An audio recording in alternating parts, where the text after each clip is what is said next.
matter most for Fort Lauderdale. This is FTL City News. Hello, I'm Mark Fine, and welcome to your local-only Fort Lauderdale newscast. We start today with a tribute to a fallen officer.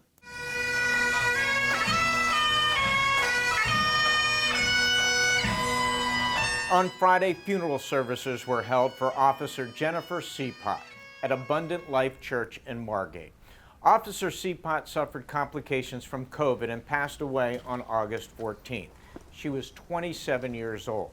There was a massive turnout, and the day of the funeral was quite emotional.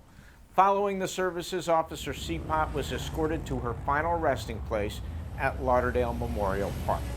Officer Sepot is survived by her husband and 2-year-old daughter. In lieu of flowers, the Sepot family is requesting donations be made in Jennifer's name to the Fort Lauderdale Police Officers Foundation. Well, after their usual July break, the City Commission was back in chambers, and there was no shortage of agenda items for the return. Interestingly, it was an item that wasn't on the agenda that got a lot of attention: the rise in COVID cases.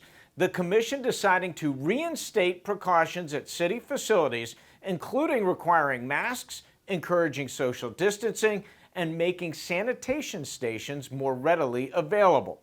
Also, seating will be limited at the next Commission meeting, and Zoom will be an option for both commissioners and participants.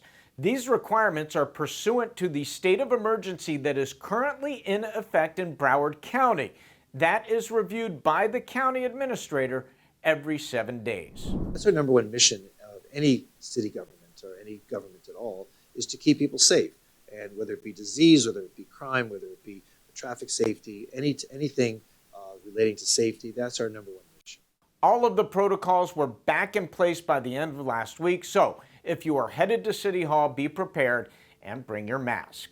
Later in the night, several people turned out to speak about making changes to the noise ordinance in the city of Fort Lauderdale. There was even a presentation featuring music by the Bee Gees and Drake. There was also a presentation from the Department of Sustainability. Ultimately, the Commission decided to form a community task force. We allowed a demonstration to take place for the Commission to understand at what decibel level, whether it be 55, 65, 75, what it sounds like, what noise sounds like at those levels, and then to try to determine what the appropriate level is for outside entertainment here in our downtown area and also throughout our single-family home neighborhoods. That task force will be made up of 10 members, including residents and business owners, to further explore that topic.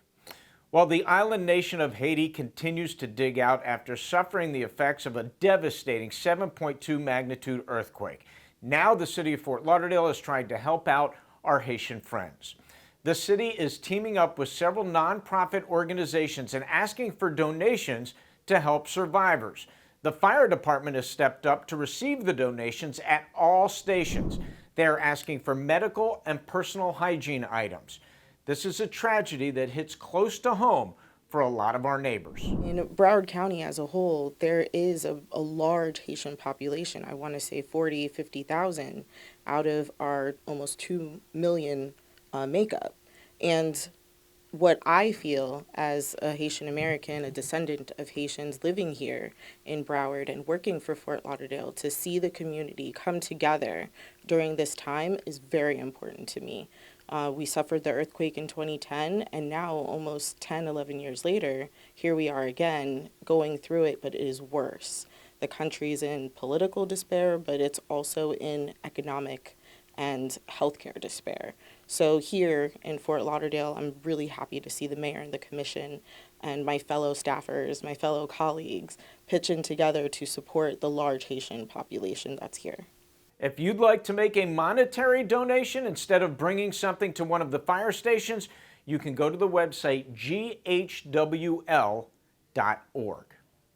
Now, here's a way to save water, money, and get a crisp $100 bill. The Conservation Pays program provides education, outreach, and rebates for installing high-efficiency toilets and other fixtures.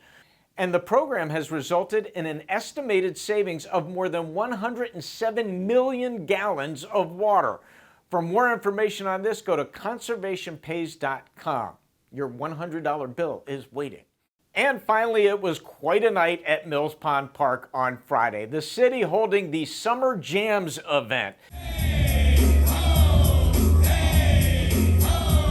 The highlight, this free concert by Belle Biv DeVoe and Naughty by Nature. There were food trucks and folks camped out enjoying the festivities. Yes, fun was had by all, just a fantastic event.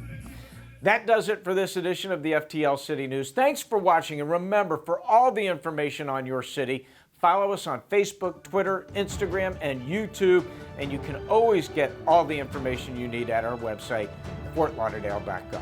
We'll see you next week.